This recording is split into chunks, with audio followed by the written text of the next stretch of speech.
గీతతో కోట్ల మందికి దారి చూపించిన అతని కన్నా గురువెవరు?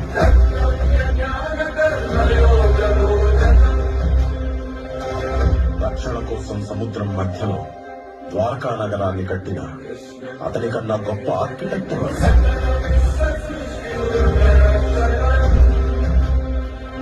చూపుతోనే మనసులోని మాట చెప్పి అతని కన్నా గొప్ప సైకాలజిస్ట్ ఎవరు?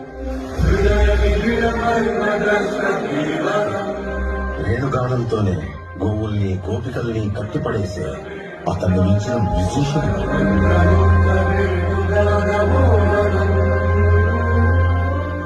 ధర్మం కోసం యుద్ధం చేయమని చెప్పిన అతన్ని మించిన వీరుడే. హోమయాగాలతో వర్షం తెప్పించిన అతని కన్నా ప్రకృతిని అర్థం చేసుకున్న క్లైమటాలజిస్ట్ అన్కంట్రోలబుల్ ఆర్పిఎం తో తిరిగి సుదర్శన చక్రాన్ని కంట్రోల్ చేసి అతనికి మించిన కైనెటిక్ ఇంజనీర్. అతనొక fighter, singer, teacher, warrior, what not.